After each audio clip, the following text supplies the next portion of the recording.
안녕하세요. 저희는 네이버 클라우드 AI 테크 하이퍼스케일 AI의 강소영 배상환입니다. 저는 전반부 발표를 맡은 강소영입니다. 저희가 이번 세션에서 소개할 내용은 유저에 대한 정보를 기억하는 챗봇 개발기입니다. GPT-3와 하이퍼클로바부터 챗GPT와 바드까지 최근 라지스케일 랭귀지 모델이 발전함에 따라서 이를 활용한 챗봇 서비스 개발도 굉장히 활성화되고 있는데요. 오늘 저희가 소개해드릴 내용은 맞춤 케어를 위한 기억하기 챗봇 기술로 라지스케일 랭귀지 모델을 활용해 사람을 돕는 기술을 구현한 내용을 담고 있습니다. 저희는 AI 기술, 그중에서도 대화 챗봇 기술이 궁극적으로 지향해야 할 방향은 사람을 돕는 방향이라고 생각합니다. 그 일환으로 현재 클로바 케어콜이라는 돌봄 대화 AI 서비스를 전개 중인데요.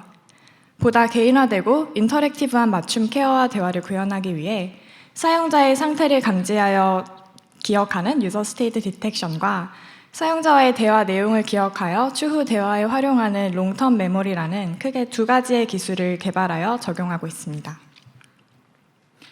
우선 클로바 케어콜에 대한 간략한 소개로 시작하겠습니다. 저는 독거노인이거든요. 애들도 다 해외에 가 있고.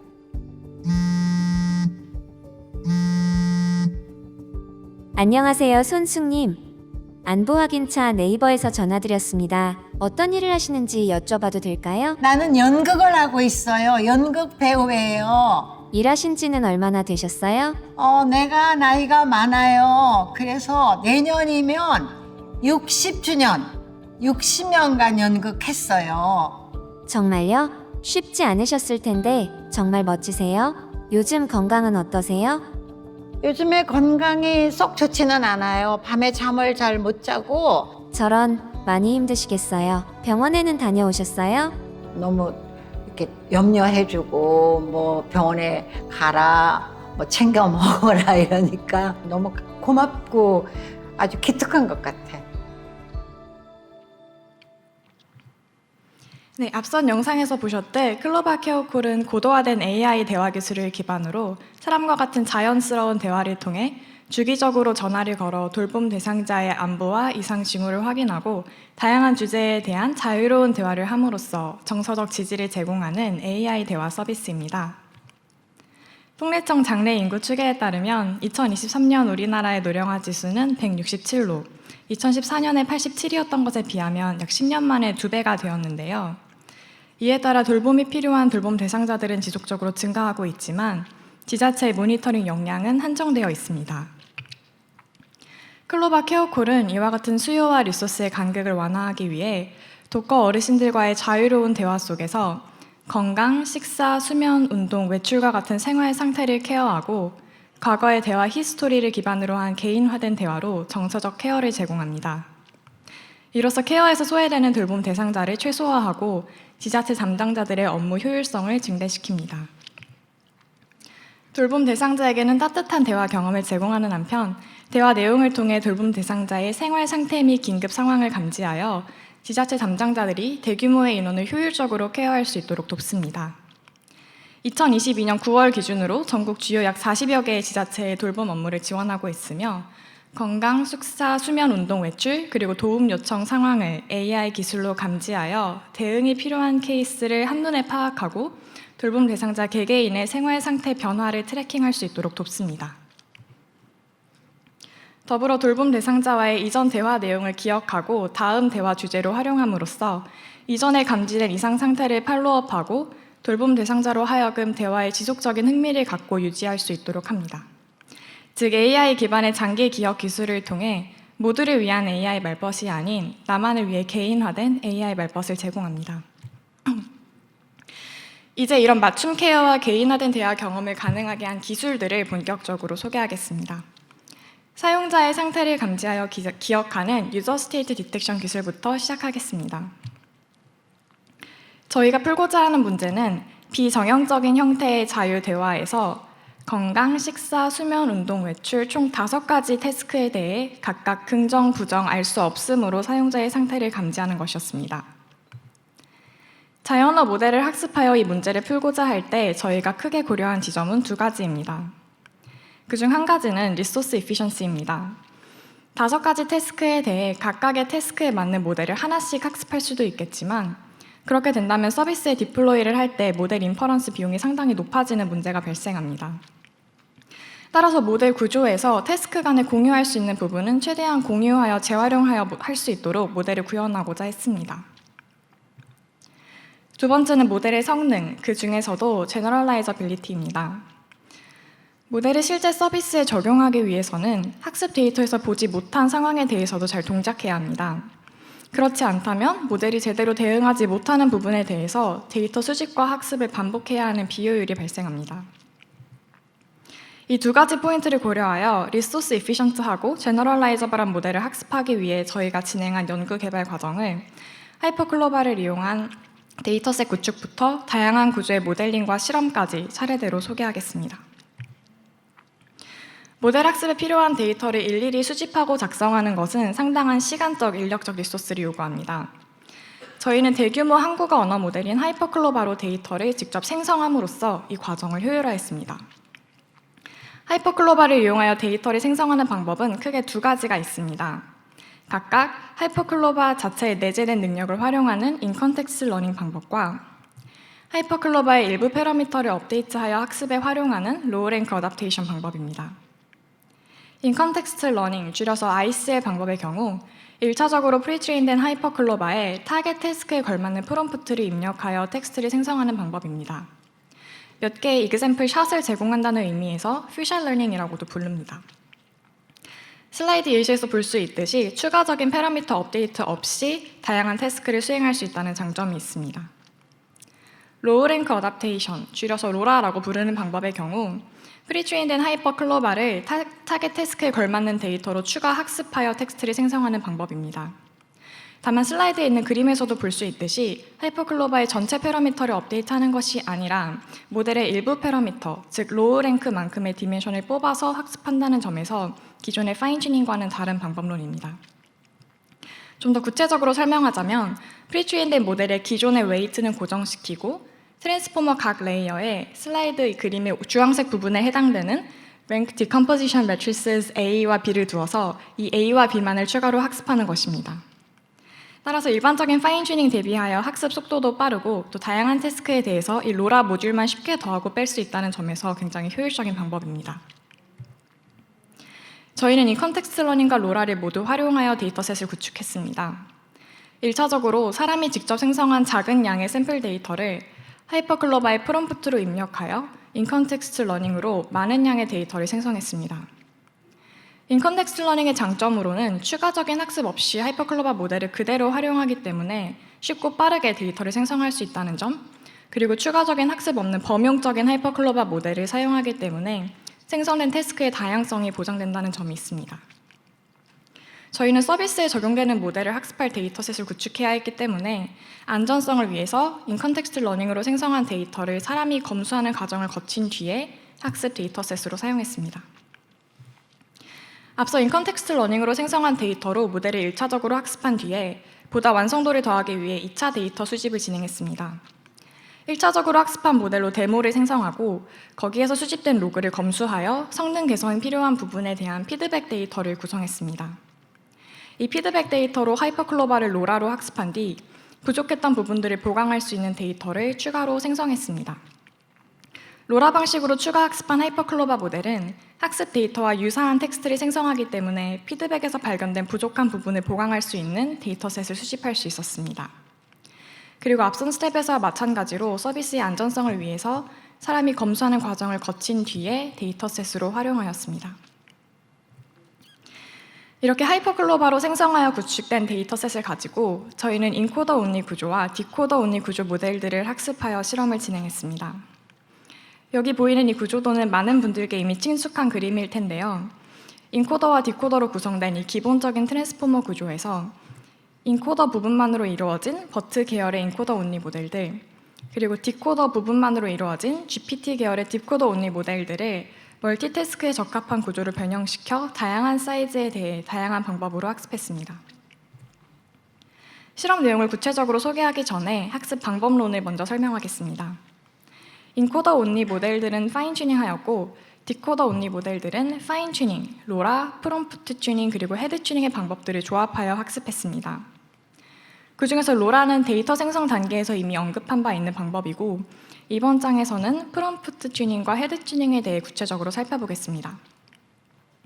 프롬프트 튜닝, 흔히 줄여서 P-튜닝이라고 하는 방법로는 모델 자체의 패러미터 대신에 프롬프트 토큰에 대한 레프레젠테이션을 학습하는 방법입니다. 슬라이드 그림에서 볼 수 있듯이 태스크 A, B, C별로 인풋 텍스트 앞에 별도의 태스크 프롬프트를 붙이는데 이때 이 태스크 프롬프트의 레프레젠테이션은 모델의 패러미터와는 독립된 별도의 패러미터를 갖습니다. 그리고 이 별도의 프롬프트 패러미터만을 업데이트하는 방식이 프롬프트 튜닝입니다. 앞서 데이터 생성 방법론 중에 하나로 태스크별로 프롬프트를 제시하는 인컨텍스트 러닝을 언급한 바 있는데요. 인컨텍스트 러닝에서는 적절한 프롬프트를 사람이 직접 디자인하는 것이 생성된 태스크에 중요하게 작동했던 반면에 프롬프트 튜닝에서는 굳이 사람이 적절한 프롬프트를 디자인할 필요 없이 스페셜 토큰으로 구성된 프롬프트를 인풋 텍스트 앞에 붙여서 이 스페셜 토큰에 대한 임베딩을 학습하는 방식입니다. 그리고 헤드 튜닝의 경우 이름 그대로 모델의 헤드를 학습하는 방식입니다. 일반적으로 GPT 계열의 디코더 온리 모델들은 제너레이션 태스크에 특화된 구조로서 보캡 사이즈만큼의 아웃풋 디멘션을 갖게 되는데요. 이러한 구조의 모델들을 클래시피케이션 태스크에 활용하기 위해서 저희는 모델 출력 마지막 단에 타겟 레이블만큼의 디멘션으로 아웃풋할 수 있도록 리니어 헤드를 부착하였습니다. 즉 넥스트 토큰을 프리딕트하던 모델 구조를 클래스 레이블을 프리딕트하도록 변경시킨 것입니다. 헤드 튜닝이란 이때 부착한 이 리니어 헤드를 파인 튜닝하는 방법입니다. 학습 방법론에 대한 소개를 바탕으로 이번에는 모델 구조를 좀 더 구체적으로 살펴보겠습니다. 앞서 언급했듯이 저희가 풀고자 한 태스크는 식사, 수면, 건강, 운동, 외출 총 5가지 생활 카테고리에 대해서 사용자의 상태를 긍정, 부정, 알 수 없음 총 3개의 레이블로 구분하여 감지하는 태스크입니다. 즉 멀티태스크, 멀티레이블인데요. 저희는 이것을 단일 모델을 활용하여 효율적으로 해결하고자 했습니다. 인코더 온리 구조에 대해서 먼저 살펴보겠습니다. 슬라이드 도식에서 표현하고 있듯이 일반적으로 인코더 온리 구조, 버트 계열 모델의 클래시피케이션에 활용할 때에는 인코더 구조 끝단에 클래시피케이션 헤드를 붙입니다. 저희가 풀고자 하는 식사, 수면, 운동, 건강, 외출 5가지 태스크는 결국 대화 데이터에 대한 태스크라는 점, 그리고 생활 상태에 대한 태스크라는 점에서 유사성을 갖고 있습니다. 따라서 저희는 인코더 자체는 하나의 모델을 공유하도록 하고 끝단에 클래시피케이션 헤드를 태스크 개수만큼 붙여서 모델을 학습했습니다. 즉 도식상의 멀티 헤드 모듈을 각 태스크에 대한 클래시피케이션 헤드를 모듈 딕셔너리 형태로 구성해서 구현한 것입니다. 그리고 이 전체 구조를 파인 튜닝해서 학습했습니다. 다음으로 디코더 온리 구조에 대해서 살펴보겠습니다. 인코더 온리 구조에서 태스크별로 별도의 헤드를 붙였던 것과 달리 디코더 온리 구조의 하이퍼클로바 모델에는 기존 구조 끝단에 싱글 클래시피케이션 헤드를 붙이고 대신에 태스크별로 각기 다른 프롬프트, 즉 멀티 프롬프트를 입력하였습니다. 그리고 몸통이 되는 하이퍼클로바 랭귀지 모델은 로라와 P-튜닝으로 학습하고 클래시피케이션 헤드는 파인 튜닝, 즉 헤드 튜닝하여 학습했습니다. 정리하자면 인코더 온리 구조에서는 멀티 헤드를 사용하여 멀티태스크를 처리하였고 디코더 온리 구조에서는 싱글 헤드에 멀티 프롬프트를 입력하여 멀티태스크를 처리한 것입니다. 이때 싱글 헤드는 멀티 헤드에서의 각각 클래시피케이션 헤드와 마찬가지로 타겟 레이블 개수만큼의 아웃풋 디멘션을 가집니다. 예시를 통해 보다 구체적으로 살펴보자면 운동 상태에 대한 태스크의 경우 여기 주황색으로 표시한 영역과 같은 형태로 태스크 프롬프트를 구성하고 프롬프트 뒤에 운동 상태를 감지하고자 하는 대화 내용을 붙여서 모델 인풋으로 넣어줍니다. 이렇게 프롬프트와 대화 내용으로 구성된 인풋을 받은 모델은 하이퍼클로바 몸통에 대해서는 로라 혹은 로라 플러스 P-튜닝을 둘 다 활용하는 방법으로 일부 패러미터를 업데이트하게 되고 끝단의 클래시피케이션 헤드에 대해서는 파인 튜닝하는 방식으로 학습하게 됩니다. 다른 카테고리에 대해서도 마찬가지 방식으로 학습합니다. 이제 지금까지 소개한 방법으로 학습한 모델들의 이밸류에이션 결과를 공유하겠습니다. 비교한 모델은 인코더 온리 구조의 모델로는 한국어 다이얼로그 데이터로 프리트레인한 버트 구조의 110밀리언 크기 D 라바 모델과 마찬가지 한국어 데이터로 학습한 로버타 구조 모델인 355 밀리언 크기 로버타 모델, 그리고 디코더 온리 구조의 모델로는 하이퍼클로바 137 밀리언, 그리고 1.3 빌리언 모델로 총 4가지이고, 비교한 방법론은 인코더 온리 구조에 대해서는 파인 튜닝, 그리고 디코더 온리 구조에 대해서는 파인 튜닝과 더불어서 헤드튠 플러스 로라, 헤드튠 플러스 로라 플러스 피 튜닝, 이렇게 3가지입니다. 그래서 모델과 방법론의 조합으로 총 5가지 실험을 비교했습니다. 모델 성능은 F1 매크로 스코어로 측정했고, 전반적으로 디코더 온리 모델 구조가, 그리고 모델 사이즈가 클수록 높은 성능을 보이는 것을 확인할 수 있었습니다. 학습 방법론의 측면으로는 큰 사이즈 모델에 대해서 로라와 피튜닝 그리고 헤드 튜닝까지 전부 조합하여 학습한 것이 대체적으로 더 높은 성능을 보이는 트렌드를 파악했습니다. 마지막으로 지금까지 소개해드린 기술이 실제 클로바 케어콜 서비스에 어떻게 적용되고 있는지 살펴보겠습니다. 유저 스테이트 디텍션 모델은 사용자와 케어콜의 대화 속에서 건강, 수면, 식사, 운동, 외출 이 5가지 카테고리에 대한 사용자의 상태를 감지하여 지자체 담당자들에게 대시보드 형태로 표현해주고 있습니다. 이로써 지자체 담당자들이 각 돌봄 대상자의 생활 상태를 한눈에 파악하고 지속적으로 불편을 느끼는 돌봄 대상자에 대하여 맞춤 케어를 제공하는 데 도움을 주고 있습니다. 실제로 클로바 케어콜을 도입 중인 여러 지자체에서 해당 기술을 통해 적시에 케어를 제공한 사례들을 제보해주고 있습니다.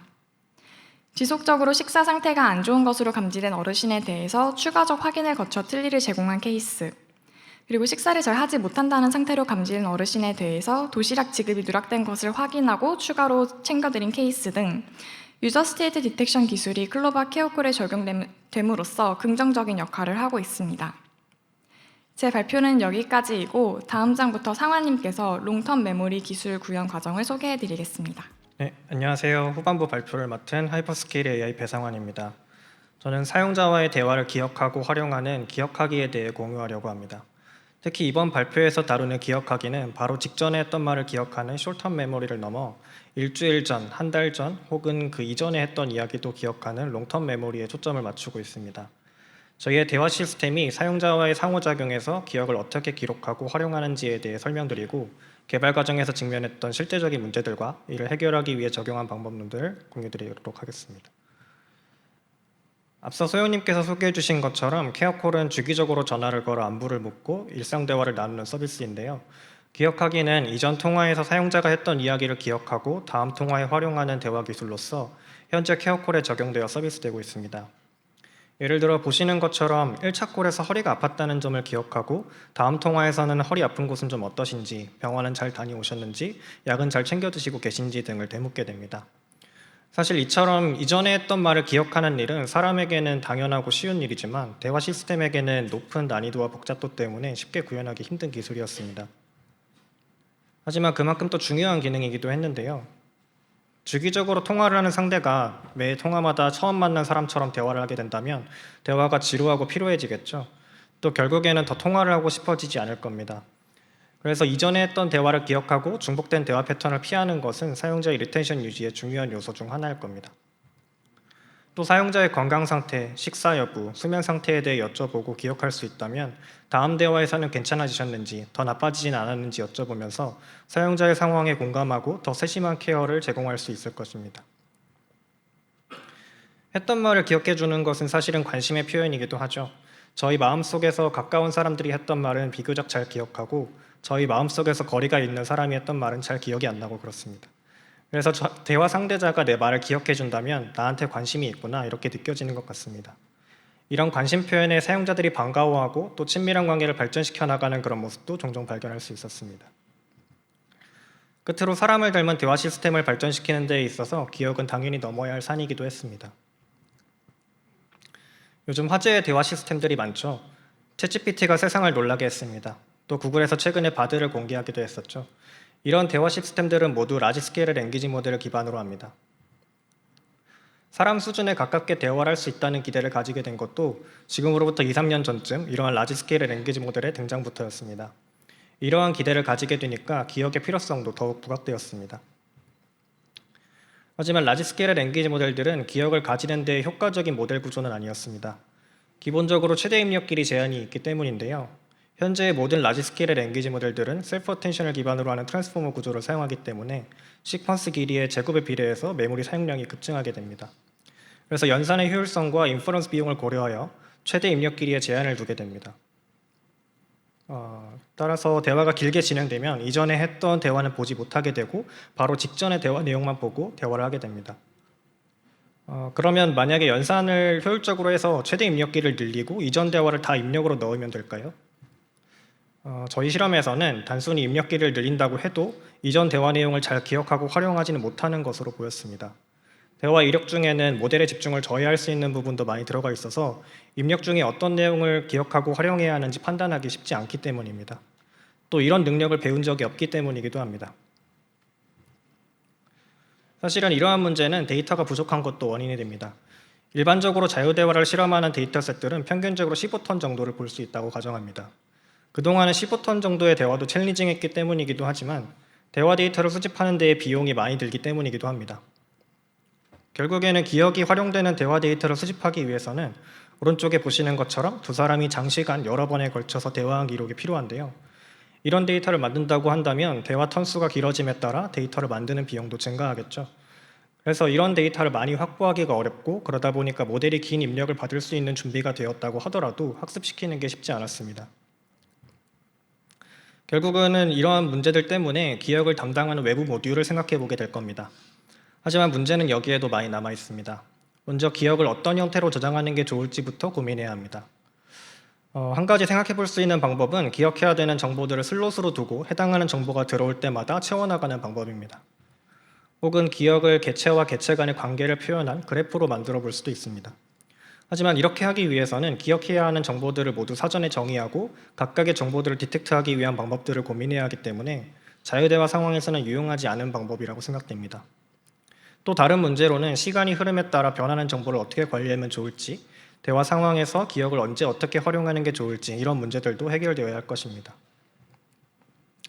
저희는 앞서서 말씀드렸던 문제 중에서 기억을 어떻게 표현하면 좋을지에 대한 고민의 결과로 자연어로 된 텍스트를 사용하자라고 생각했습니다. 선행 연구에서도 이런 접근이 있었지만 무엇보다도 자유대화 상황에서 일어날 수 있는 다양한 주제를 사전에 모두 정의하지 않고도 커버할 수 있어야 하기 때문에 이러한 경우에 비정형 데이터가 오히려 적합하다고 판단했습니다. 특히 하이퍼클로버와 같은 라지 스케일의 랭귀지 모델들이 발전하면서 자연어 이해와 생성 능력이 모두 급격히 좋아졌기 때문에 이러한 능력을 10분 발휘할 수 있는 방법이기도 했습니다. 그래서 대화 내용이 주어지면 여기서 기억할 만한 주요 정보들을 학습된 하이퍼클로버 요약 모델을 이용해 생성하는 방법을 사용했습니다. 기억된 정보가 자연어로 표현되어 있기 때문에 대화에서 활용하는 방법도 마찬가지로 자연어 정보를 이해하고 생성하는 방식을 활용했습니다. 현재 문맥과 관련 있는 기억된 정보들을 주고 대화에서 이를 자연스럽게 활용하도록 하이퍼클로버를 학습했습니다. 이를 통해 자연스러운 맥락 속에서 기억을 활용할 수 있었습니다.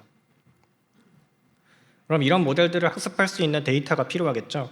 앞서도 말씀드렸다시피 기억 기반 대화에 필요한 장시간에 걸친 대화 데이터를 얻는 것은 쉬운 일이 아닙니다. 그래서 저희는 앞서 소영님께서 소개해 주신 방법과 마찬가지로 하이퍼클로버를 이용해 데이터를 만들었습니다. 먼저 기억 기반의 대화 예시를 만든 다음 로라를 이용해 하이퍼클로버를 학습시키고 비슷한 대화를 여러 개 생성했습니다. 앞서 소개드린 요약 모델을 학습하기 위한 데이터와 응답 생성 모델을 학습하기 위한 데이터 모두 같은 방식을 사용했습니다.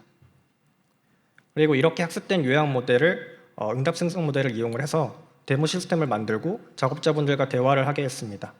그 과정에서 작업자분들은 틀린 예시들을 수정했고 여러 세션에 걸쳐서 대화를 수행함으로써 기억 기반 대화에 활용할 수 있는 멀티 세션의 대화 데이터를 수집했습니다. 또 이 과정에서 모델에게 피드백을 줌으로써 모델을 점진적으로 개선해 나갈 수 있었습니다. 그런데 이렇게 여러 세션에 걸쳐서 대화를 하다 보니까 기억된 정보를 관리해야 할 필요성도 드러났습니다. 각 세션마다 기억할 만한 정보들을 기록해 두다 보면 나중에는 기억된 정보들 사이에 모순이 발생하는 경우도 있었고 같은 정보가 중복되어 들어가는 경우도 있었습니다. 당연한 얘기지만 기억된 정보는 변하기 마련이죠. 아팠던 곳이 낫기도 하고 살던 곳에서 이사를 가기도 합니다. 만약에 대화 중에 이런 정보의 변화가 있다고 하면 이전 기억을 업데이트를 해줘야 나중에 잘못된 기억을 떠올리며 답하는 경우를 피할 수 있을 겁니다. 그런데 저희가 기억을 자연어로 표현했기 때문에 기억된 정보들을 기계적인 방법으로 관리하는 것은 어려웠습니다. 그래서 저희는 고도화된 자연어 이해 모델을 통해 4가지 기본 연산을 수행하고 이를 통해 정보의 손실 없이 일관되며 중복이 없도록 관리하는 알고리즘을 고안했습니다. 4가지 기본 연산은 패스, 리플레이스, 어펜드, 딜리트로 구성되는데요. 패스는 이전에 기억된 문장과 새로 알게 된 문장 중에서 이전 문장만 남기는 연산입니다. 보통 새로 알게 된 문장이 사실은 이전에 알고 있었던 문장이랑 같은 의미라면 중복을 피하기 위해 유용한 연산입니다. Replace는 반대로 새로 알게 된 문장만 남기는 연산입니다. 이전에 알고 있었던 정보랑 새로 들어온 정보가 서로 모순된다면 새로 들어온 정보가 더 최신 정보니까 새로 들어온 정보로 업데이트를 해줘야겠죠. 이럴 때 유용한 연산이 Replace입니다. 다음으로 append는 둘 다 남기는 건데요. 두 문장이 서로 아무 관련이 없으면 둘 다 기억해야 하겠죠. 마지막으로 delete는 둘 다 제거하는 연산입니다. 기억에 대해서 이야기하고 있는데 기억하게 된 정보들을 왜 지우는 걸까요? 사실 대화 상대자가 감기에 걸렸다가 나았다면 그 사실은 이제 별로 기억하고 있을 만한 가치가 없을 겁니다. 다 나았으니까 더 이상 물어볼 필요도 없고 기억하고 있을 필요도 없는 정보가 됩니다. 만약에 이런 정보들까지 다 기억 속에 남아있으면 오히려 혼돈을 일으킬 수도 있습니다. 누가 핑크색 코끼리에 대해서 생각하지 마라고 하면 핑크색 코끼리를 생각하지 않을 수가 없는 것처럼 대화 시스템에게도 감기가 다 나았으니까 더 이상 생각하지 마라고 하면 생각하지 않기가 힘들겠죠. 그래서 딜리트는 명시적으로 이런 기억들을 지워줌으로써 일종의 망각의 역할을 한다고 볼 수 있습니다. 자연어 처리 분야에는 앞서 언급한 4가지 연산과 유사한 태스크가 있습니다. 내추럴 랭귀지 인퍼런스라는 태스크인데요. 두 문장 사이의 논리적인 관계를 판단하는 태스크입니다. 크게 3가지 분류가 있는데 인테일먼트는 앞선 문장이 뒷문장을 함축하는 경우, 컨트라딕션은 두 문장이 모순되는 경우, 뉴트럴은 두 문장이 논리적으로 양립할 수 있는 경우를 의미합니다. 이 태스크가 풀고자 하는 문제와 기억 업데이트를 위한 4가지 연산은 유사한 점이 있습니다. 인테일먼트는 패스와 관련이 있고, 컨트라딕션은 리플레이스와 딜리트, 그리고 뉴트럴은 어펜드와 관련이 있습니다. 물론 이제 완전히 일치하지 않는 경우도 있고요. 이렇게 유사한 태스크가 있는 경우에는 유사한 태스크로부터 학습된 지식을 트랜스퍼하는 것이 가능합니다. 따라서 저희는 NLI 데이터셋을 이용해서 모델을 먼저 학습하고 이후에 기억 업데이트 연산에 대해 추가 학습을 해보았습니다. 이 경우에 학습된 모델의 성능이 약간 더 상승하는 것을 확인할 수 있었습니다. 이제 이 4가지 연산을 이용해서 메모리를 업데이트할 때마다 이전에 기억된 문장들 모두와 새로 알게 된 문장들 모두를 쌍으로 비교해서 최신화된 정보들, 아직 기억할 만한 가치가 있는 정보들만 남겨두는 과정을 거치게 됩니다. 두 문장이 4가지 연산 중에 어디에 해당하는지 분류하는 모델 역시 저희의 고도화된 C2C 언어 모델인 CT5를 이용해 학습했습니다. 끝으로 전체 모델 파이프라인을 보여드리자면 먼저 이전에 기억된 문장들을 이용해서 응답 생성기가 대화를 이어나가게 되고요. 대화 세션이 종료가 되면 요약 모델이 대화 내용 중에서 기억할 만한 정보를 자연어 문장 형태로 기록하게 됩니다. 그 다음 기억 연산 모듈이 이전 기억과 새로운 정보들을 비교해서 기억을 업데이트하고 최신화하게 됩니다. 그리고 다음 세션에서 이 기억이 활용되는 구조입니다. 저희는 만들어진 모델을 Perplexity로 평가해 봤습니다. 이 평가 매트릭은 낮을수록 좋습니다. X축은 몇 번째 대화 세션인지를 보여주고 있습니다. 우선은 기억에 없는 일반 대화 모델은 당연히 이전 세션의 대화 내용을 기억하지 못하기 때문에 두 번째 세션부터 쭉 성능이 좋지 않은 모습을 보실 수 있습니다. 두 번째로는 초반에 말씀드렸던 것처럼 최대 입력 길이를 늘리고 이전 대화를 전부 입력하는 방식을 평가해 보았는데요. 두 번째, 세 번째 세션까지는 제법 좋은 성능을 보여주지만 세션이 거듭 반복되고 대화가 길어지니까 급격히 성능이 안 좋아지는 것을 관찰할 수 있었습니다. 다음으로 기억 업데이트 모듈이 있는 경우와 없는 경우를 비교해 봤을 때는 기억 업데이트 모듈이 있는 경우가 더 성능이 좋았습니다. 아무래도 아웃데이트된 정보들에게 방해받는 것보다 최신화된 정보들만 활용하는 게 더 유리하기 때문입니다. 사람 평가도 진행해 봤는데 흥미로운 발견이 몇 가지 있었습니다. 사람에게 챗봇을 직접 써보게 하고 챗봇이 내가 한 말을 얼마나 잘 기억하는지, 얼마나 사람같이 느껴지는지, 그리고 대화를 얼마나 지속하고 싶은 마음이 드는지를 물어봤습니다. 이번에는 높을수록 성능이 좋다고 보시면 됩니다. 우선 메모러빌리티는 챗봇이 내가 한 말을 얼마나 잘 기억하는지를 평가한 것인데요. 기억 업데이트까지 있는 최종 모델이 기억에 없는 모델이나 기억을 업데이트하지 않는 모델 대비해서 가장 내가 한 말을 잘 기억한다고 평가받았습니다. 이어서 휴먼리스는 챗봇이 얼마나 사람처럼 느껴지는지, 인게이징리스는 챗봇과의 대화를 얼마나 지속하고 싶은 마음이 드는지를 평가한 것입니다. 그런데 이 그래프의 경향성을 보시면 휴먼리스와 인게이징리스에서도 메모러빌리티와 똑같은 모양이 반복되고 있는 걸 눈치채실 수 있을 겁니다.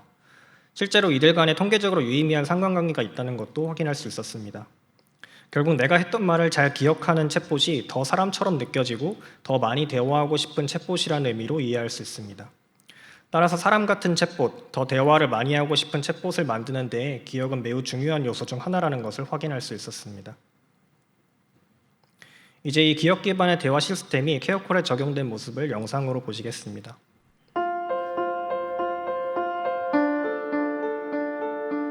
저번에 속이 더부룩하다고 하셨는데 지금은 좀 어떠세요? 약 먹고 조금 가라앉았는데 그래도 뭐 시원하진 않아요. 아이고, 약을 먹어도 계속 그러시면 병원에 한번 가보시는 게 좋을 것 같아요. 아무래도 한 번 더 갔다 와야 될 것 같아요. 네, 얼른 나으시길 바랄게요. 네, 감사합니다.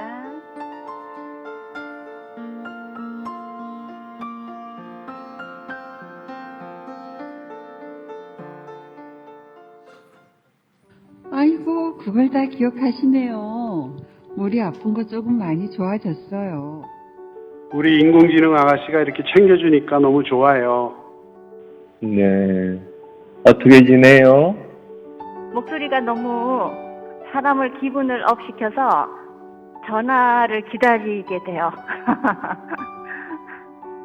네, 이렇게 또 안부 전화 주니까 옆에 누군가가 이렇게 통화할 수 있다는 것이 굉장히 기쁩니다.